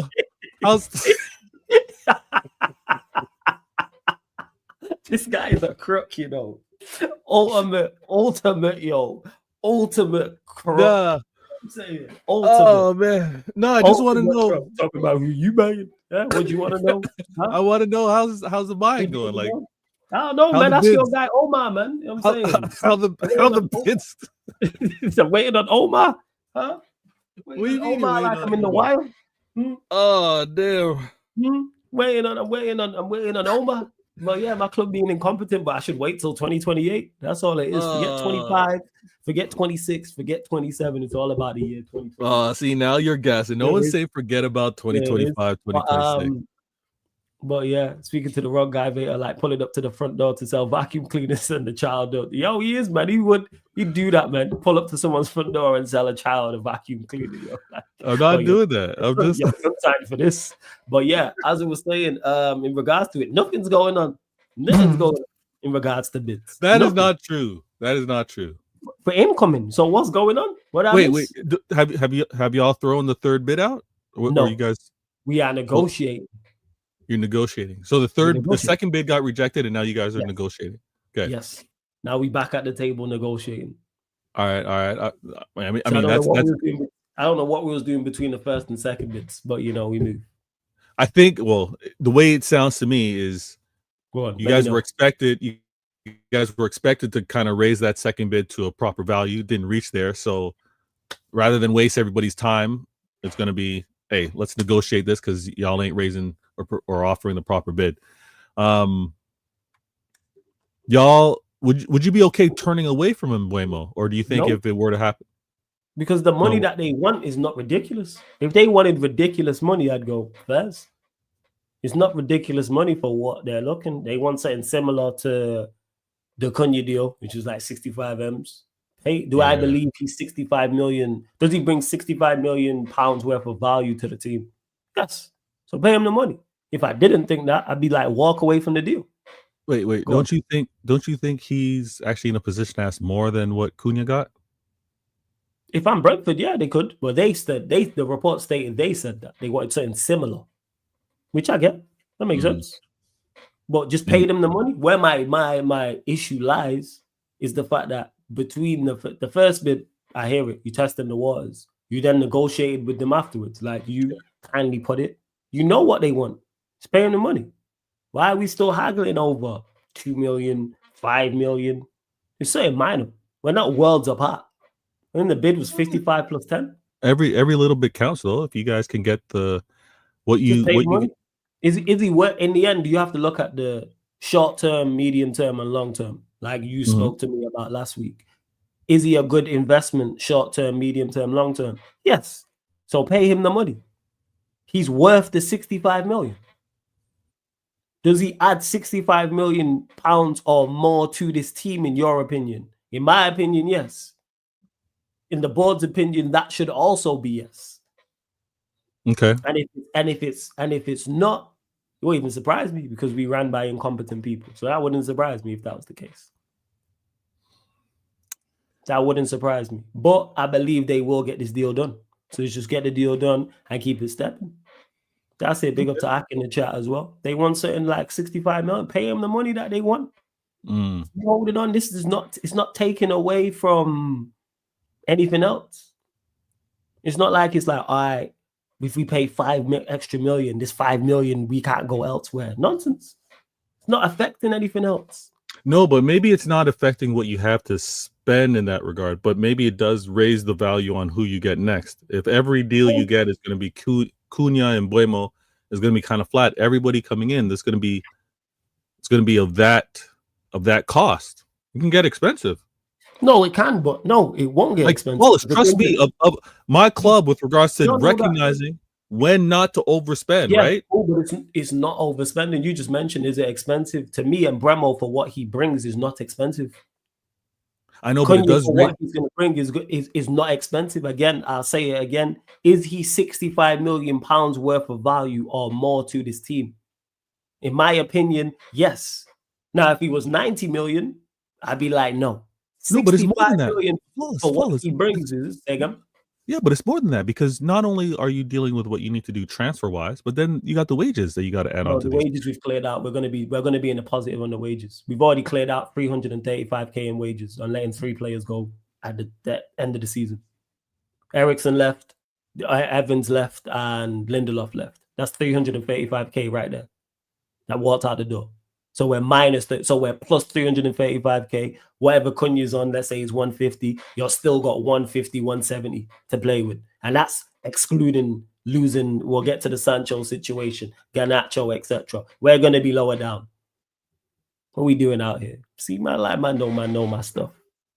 And again, is he worth 150? Let's say it's 150, 160k a week. Let's say it's that.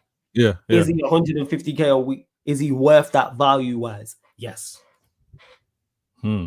He's not. If it was 250, if it was 300, I'd hear it. If he was 90 million, I'd hear it. I don't think he's worth that. Is he worth 60, 65 million? Yes. So pay him the money. Is the player worth it? So these wages that you cleared off the books, were those not wages that the players like gradually earned, like while at the club they earned at that level? They didn't come. They didn't come in getting that. No, Ederson did, but Ederson was a free, so it makes sense. Lindelof, he probably got an extension because he's been here 8 years, and Evans wasn't on that much anyway because he was an older player. Okay. And Ederson, again, at the time, was Ederson worth that money? Yeah. And what he brought to us in particular the first season, yes. Kind of tailed off a little bit afterwards, but he was a free. Was he valued money? A little bit. Tailed off a little bit. I like that. Yeah. Ederson tailed off only a little bit. He didn't tail off a lot because when he played, he didn't play often, but when he played, he was okay. Like he was okay. Now look at Ederson and go, Ederson played was dreadful. So Mbeumo is gonna get done. So if it's gonna get done, just hasn't happened yet. Y'all are calm then. United fans are calm. It's just gonna happen. Like your fan base. My fan base is not calm about it. No, of course not. Everything the sky is falling is the purge. But you're calm with it. I'm calm with it, yeah. Okay. That side of things, where my issue lies is selling players. Like I've said, that's my biggest concern and has been. Because that should be top of the priority list. Not buying players. Do you really believe that? You really believe that? What, that selling players should be our main priority? Yes. Yeah. But don't you think you're in a position of strength that you have depth, you have players to, in a negotiation standpoint, to be like, I don't need to get this player that we're now negotiating over because I still have players in house. If you get rid of these players and everybody knows you have to acquire people new know talent. that now, Vale. Let me cut you off there. People know that now. They know we're trying to get rid of these players. No, this is well known. Everybody knows. They know you're entertaining. No, Garnacho, Sancho, Anthony, Rashford. Everybody in the footballing world is fully aware. All these men have some form of price tags. All these players want to leave. So it makes no difference.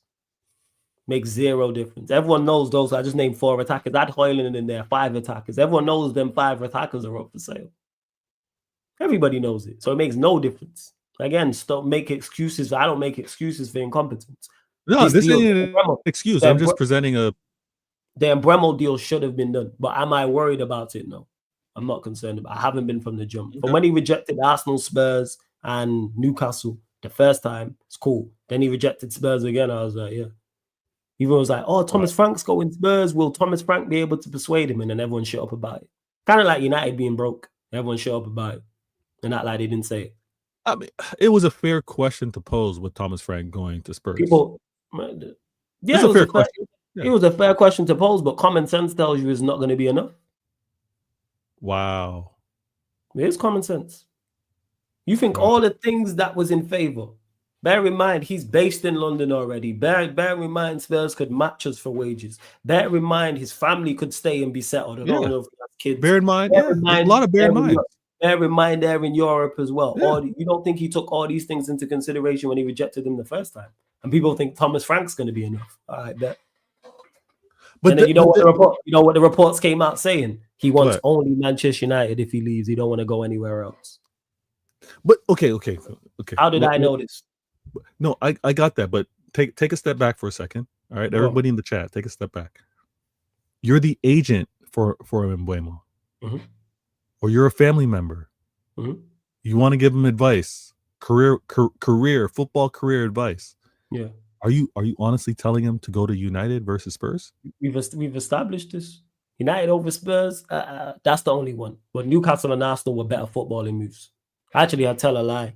Depends where they want to play me at Arsenal. But Newcastle was definitely a better footballing move. Where do they want to play me at Arsenal is my question. We've had this discussion. I think Newcastle was a better footballing move, yes. But so don't you think Mbeumo is making these decisions not for footballing reasons? No, I think he's making them for footballing reasons, but not the footballing reasons that everybody looked at because it made Manchester United look bad. He's looking at it like, I can be a part of a Manchester United rebuild. That's how again, this is just me just guessing it. Right, I can go there and link up with Cunha. Look at what I did with Visa.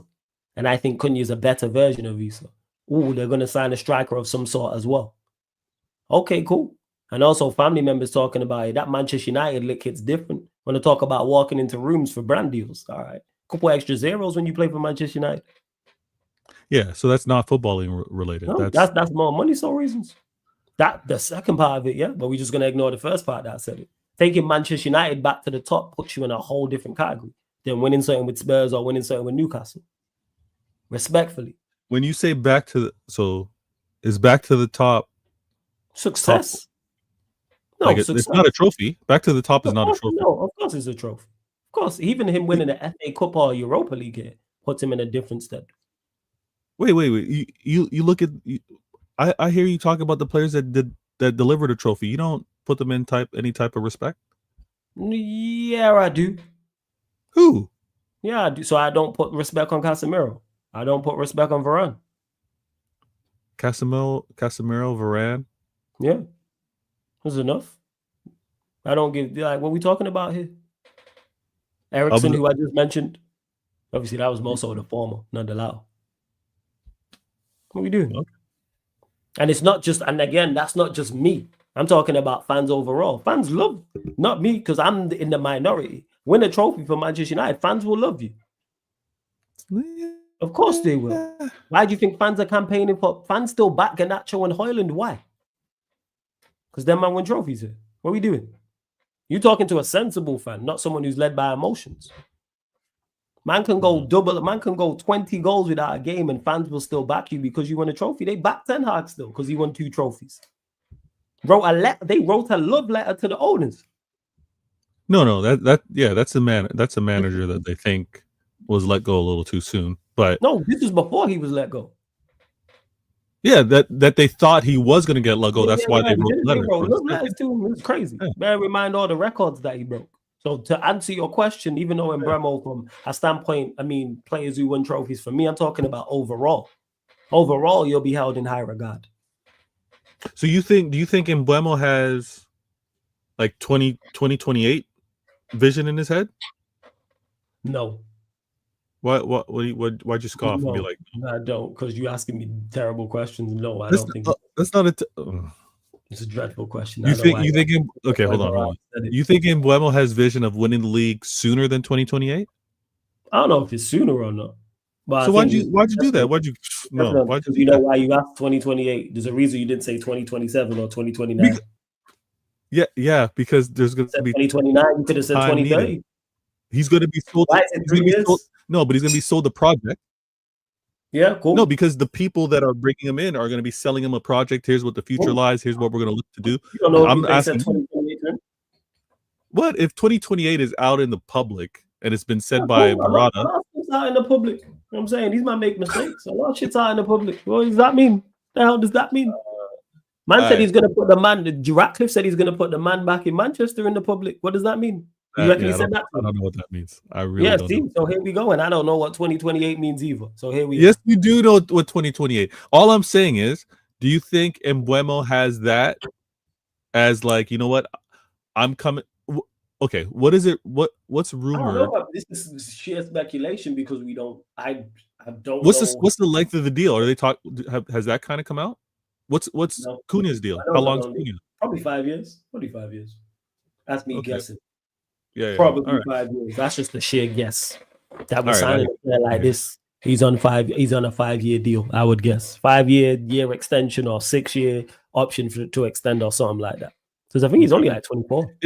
Is any of your, and I know you're not stressing, but is any of the stress that the fan base are having, your Manchester United fan base, is it because your first game of the season is versus Arsenal, and it's that probably adds into it? Yeah, because fans have already looked at our first 5 to 10 fixtures and said we're in trouble, and everything. The sky's falling. But for everyone who backed Ineos, you deserve this. I hope you're panicking. I hope you're having restless nights and you think the ones backing Ineos are panicking? I think the ones that don't like Ineos are panicking. No, the ones who know it's both. It's all. It's for people real? Who are backing them and people who aren't backing them. Because most of the fans, don't get mistaken speaking to me, I'm in the minority. Most fans rate these men. Yeah, I understand that. Yeah. So like I'm in the minority. So most of the ones panicking are backing of this, and you deserve this. This is what you wanted. This is the footballing structure you told me was great. So go on, football structure. Word to Nuruddin. Go on. They do bits, and we got Barada and Wilcox and all these guys and footballing. All right, cool. Great. And technical directors and Barada's in charge and Ratcliffe's here, and they want what's best and best in class. And all right. And now you panicking over that they can't get the Mbeumo deal then? That's the only thing that really worries me, or not worries me, but that's comical while watching, is because the United fan base, from a patient standpoint, that's going to be the most difficult part. Like, yeah, because they was promised, or they weren't promised. I tell a lie, but they thought / promised, even when you want to say that, it was going to be better, and because it's not been better in regards to the negotiations, that's a problem. Yeah, the things with regards to on the pitch aren't better, but no, don't do that. I'm talking about off the pitch. I'm talking about in particular the Mbeumo deal as well. Our inability to move players along, that side of things. It's July the 3rd now. It doesn't matter. No, it matters to them, is what I'm saying. Yeah. There was supposed to be a clear out. This was the whole conversation. Yeah, it matters to who? It matters to the ownership. No, the fans I'm talking about. Oh yeah, the fans. Yeah. The ownership. I think the ownership. Again, I know we won't revisit it. I know that was a sour point, but I think even how they're slow and methodical, even with regards to what they did with the Ten Hag stuff. But I think this pace, we're gonna do it right. I know it's not the pace that the fan base want, but we ain't rushing this. If we're gonna do the third offer, and it's only going to be incremental, and we're going to revisit and negotiate, blah, blah, blah. Maybe they're going to negotiate time or installments, whatever it may be. It's better than what you guys were doing before.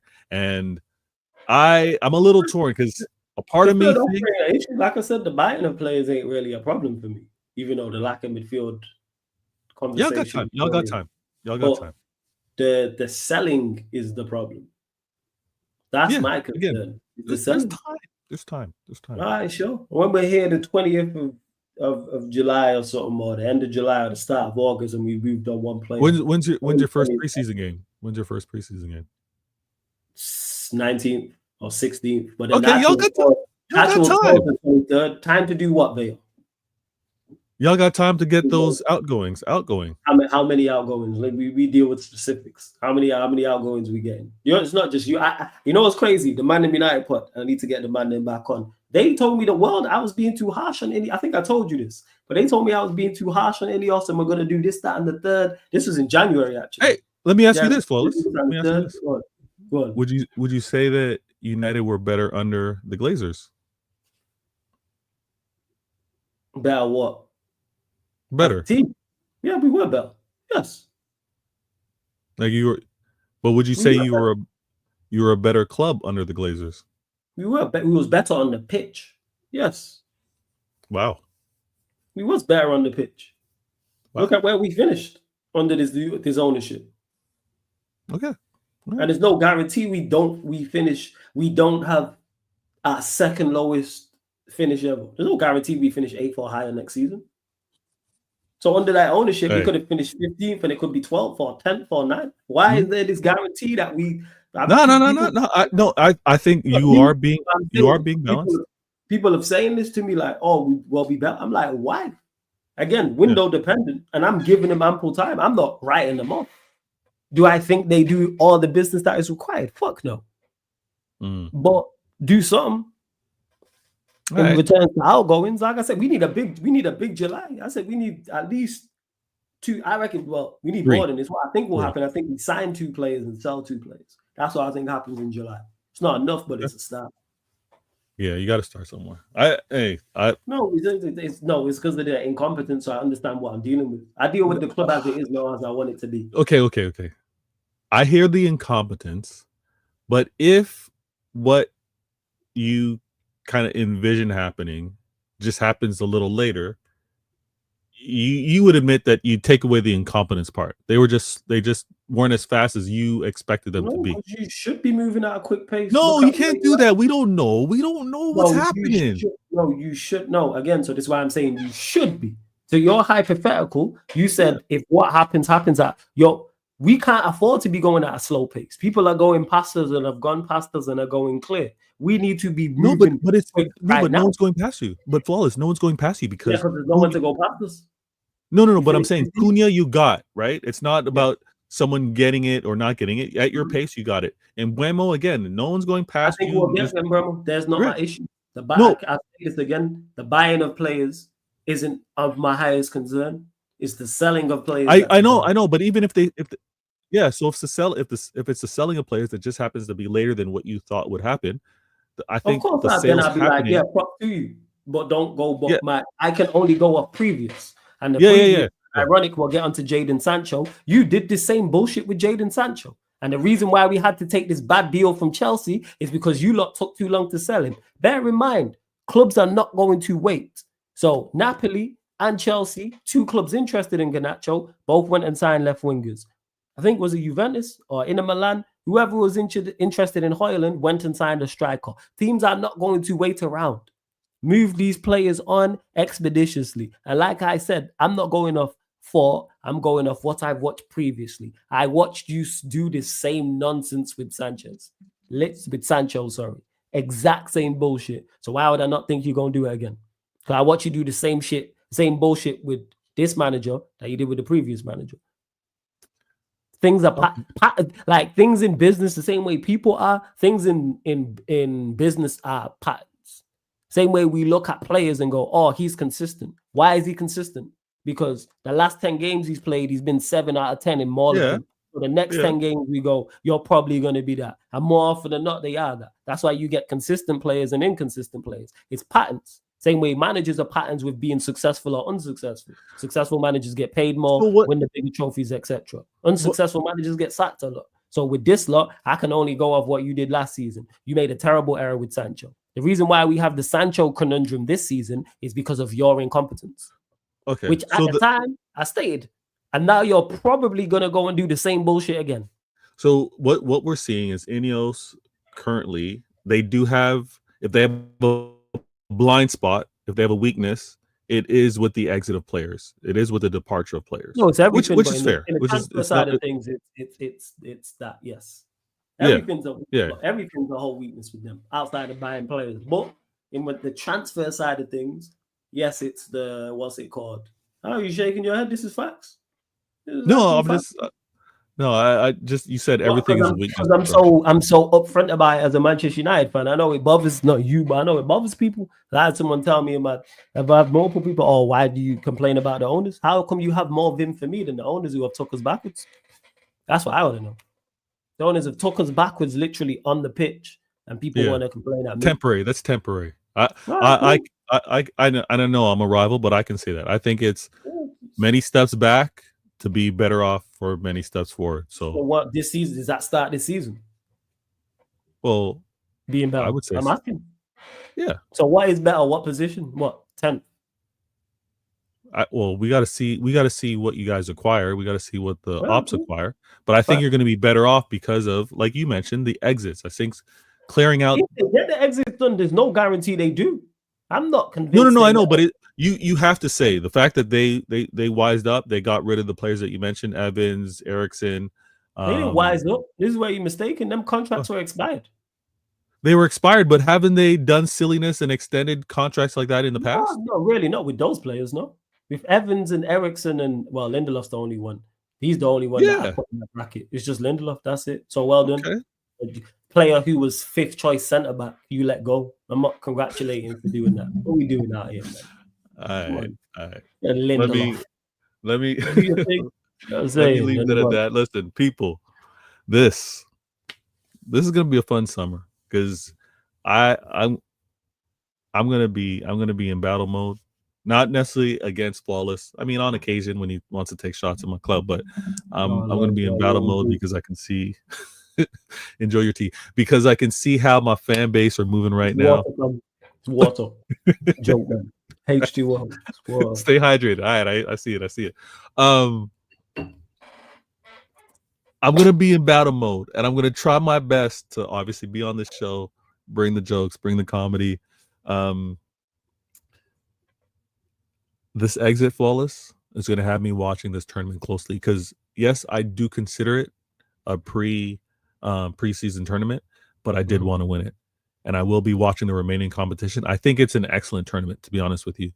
If these players are going to have to play games after the season, let them be meaningful. And this tournament happening every 4 years, it's going to be a meaningful game. I'd rather watch this all day long than these international friendlies that these players sometimes have to commit with, right? I agree with that. So yeah, man. Unfortunate. I ain't hate watching anybody that's remaining in the tournament, but I will be watching to see what kind of controversy may happen moving forward. Hopefully next time we talk, maybe there's outgoings, maybe there's incomings, who knows? But blessed for having me on the show, my guy. Yeah, man. Blessings. Hey, you lot, subscribe to Veta Games TV, people. Links in the title. Veta Games TV. Click the link, opens up a new tab. Subscribe. Veta, quickly before you go, let them know what you got coming up rest of the weekend, etc. Yeah, you know what? Let me allow me to reintroduce myself. My name is Veta Games. I'm gonna have to talk about this. I got other topics to discuss. I'm gonna leave those for another time. My next 115, I'm gonna discuss why Pep is a victim of his greatness, Manchester City success. Why the fan base, which I'm really surprised that the fan base are moving the way they are. Many want to question the manager, saying that he's not equipped. He's making fearful decisions. I think there's fear that the fan base are projecting on to this manager and to this club.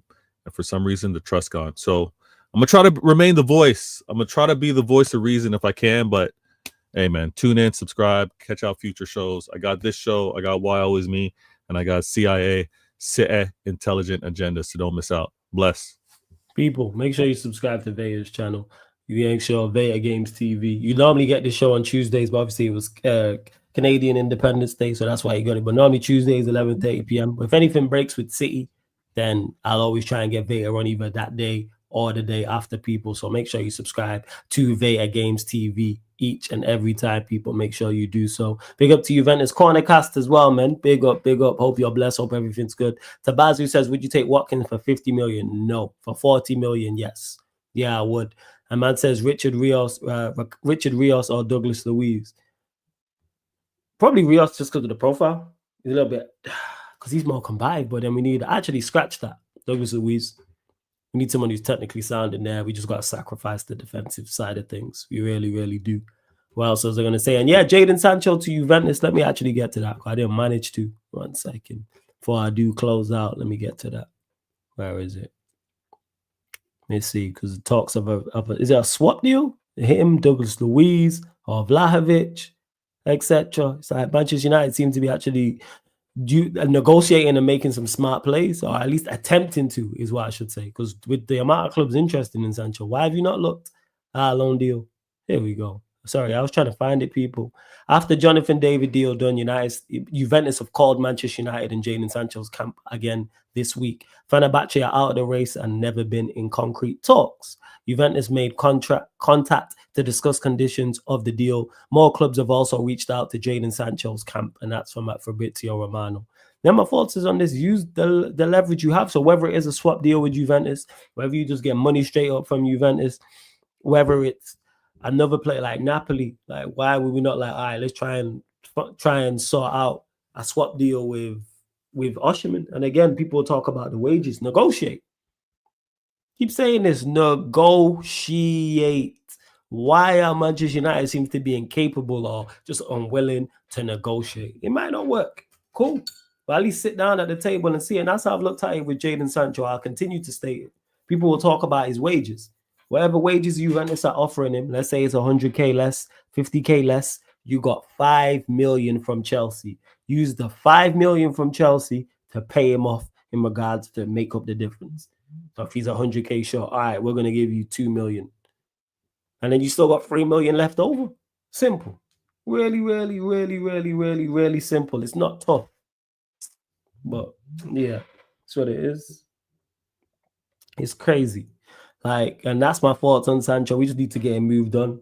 Get the 25, 30 million. If we can get a player for him, cool. I don't want Vlahovic, I'm not gonna lie. Vlahovic, no. Douglas Luiz, yes, I would take.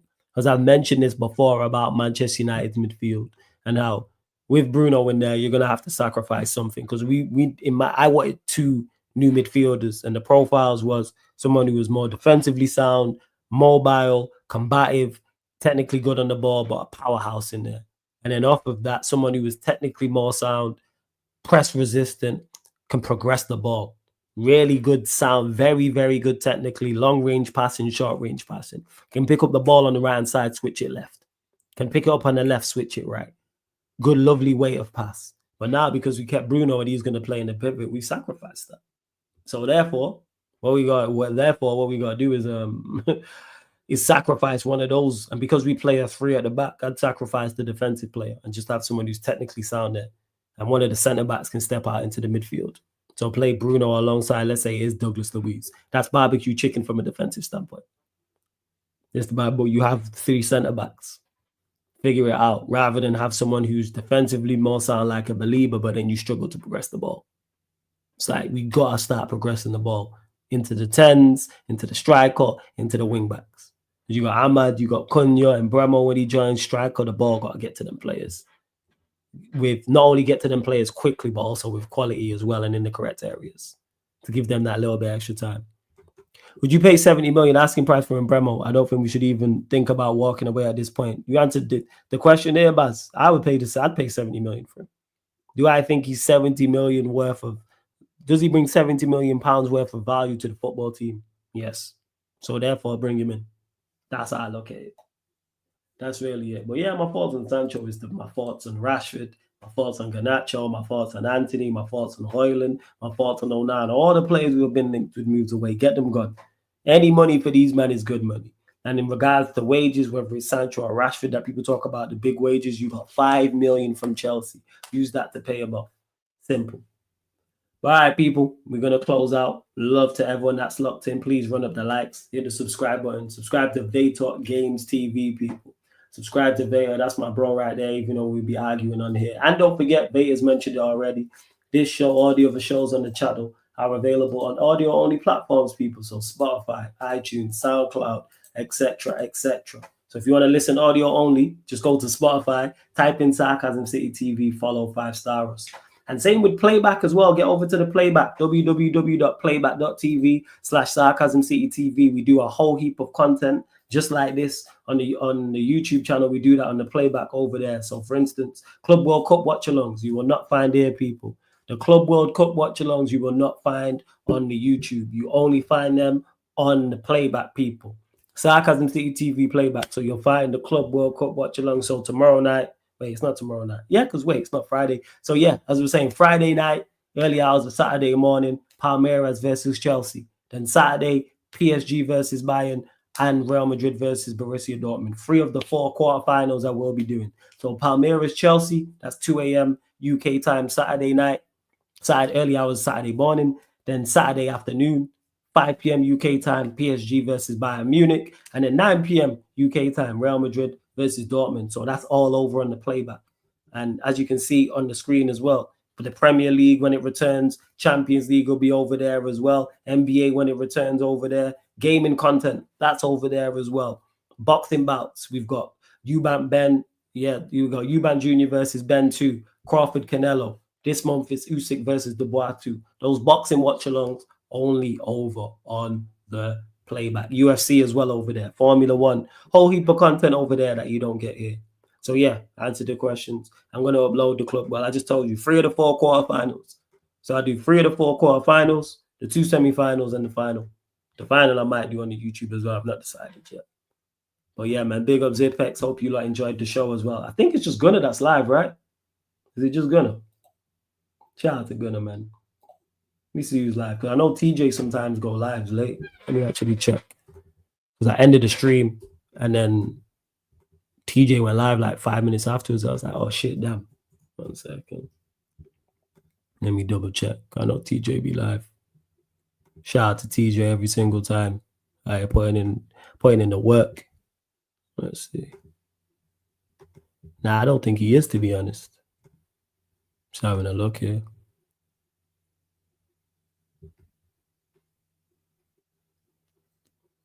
Yeah. All right, cool. Man, I'm going to just send you lot to Gunner. Shout out to my guy Gunner. Put Sarcasm City TV raid in Gunner's chat every single time.